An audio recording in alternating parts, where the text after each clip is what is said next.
Margie Sear, Executive Director of the Dover Public Library. Good to be with you today. Nice to see you, Dave. Tell me about the library. I know there was a big change made 3 years ago.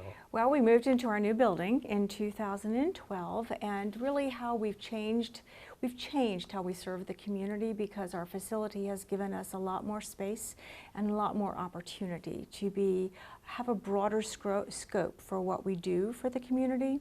Our foundation that we sit on still is learning and reading, but we also serve the community as a cultural center and as a community center. And we do that through a variety of different programs.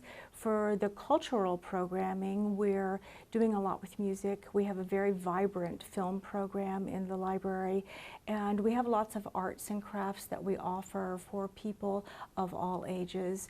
We're developing programs that work with young children to help them learn creativity and give them an opportunity to explore STEM-related subjects and those types of things. Tell me about the difference between this new library and the old one that you were in, the square footage and such. Well, to me that's exciting. Our square footage has tripled. We were in a 17,000 square foot building. Now we're in a 46,000 square foot building. And we have meeting room space and programming space that we didn't have before. We also did not have a handicapped accessible building, and now we are fully accessible for all people in our new building. And I know one aspect of the library is the reading center we talked about earlier. Yes, and learning is one of our foundations, and we serve really as the first learning opportunity for very young children. We're doing a lot of work with tweens and teens, trying to get them excited with learning, and with the adults we have lecture series and discussion groups and those types of things. And I think on the third floor you've got a space specifically for teens? We do. We have the teen loft, which is on the third floor, and when we were planning the new library, we had a focus group. We met with the teens in Dover, asked them what they wanted the library to provide for them, and we gave them a space of their own that is a safe space, that's open, it has natural lighting in it, and that was very important as a place for the teens to be able to gather. You've got computers in there. We do. We have computers. We have computers for the public on all 3 floors of our library.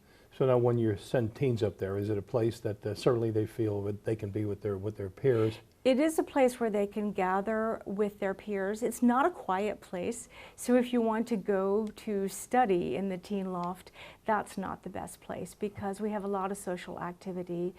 There are movie screens up there. There's a gaming place. We do all of the programming for the teens in that area, as well as the books and other materials that they can check out. So all of these services really came probably as a result of your focus group. Absolutely. They told us what we wanted, and we are implementing them. I imagine your satisfaction survey is probably up.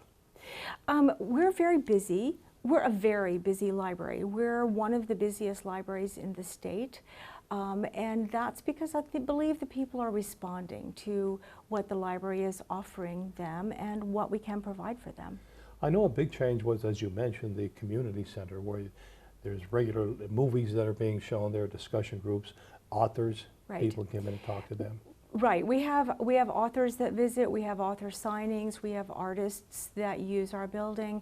And our first floor, the walls of the first floor serves as a rotating gallery for the artwork of local artists. That was one of the commitments that we made to the community when we planned our building. And the Pen Women organized that rotating display of artwork. So we're very proud of that, and that's brought in a whole new element to our building, which we really didn't expect when we planned the building. If somebody wants to do a meeting, a group meeting, a discussion, are they able to do that, come in from the outside? Yes, we have meeting rooms that we rent to the public. We rent to nonprofit and government agencies, and our meeting rooms are heavily used all the time. And we also do our library programming in those rooms as well. So trying to find the balance between the community needs and the library needs is a little bit challenging sometimes. But the library very much serves as a meeting space for the community. In addition to the meeting rooms, we have tables around the perimeter of our building on all of the floors, and people gather there and they meet with friends, or they have informal meetings or interviews or things like that. I know certainly that foyer is very nice where you have people can actually sit there and talk. And We have tables in our lobby, and we have vending machines for That's- snacks I and, think that's and important. drinks. And we had originally thought we would have a cafe in that space, but I believe it's worked out without the cafe. I like the fact that we just have the informal tables. And we have people that just come there just to spend time and to relax. Our building is wireless, so anybody can bring their personal laptop in at any place in our building and make use of their own equipment in the building. In addition to a children's space on the first floor, you've got some immerse spaces where people can go and sit and relax and read or chat. On the second floor, well, we have 3 spaces on our second floor. One is our Capitol room, which overlooks the green roof of the library. The green roof is one of the functions that we have in the library that serves to help our LEED certification.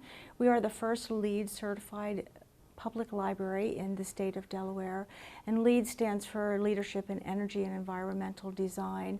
And we did that purposely to reduce the operating costs of the building. So the Capitol room overlooks the green roof, it collects the rainwater, and it feeds our gray bathroom system that we have in our children's department underneath.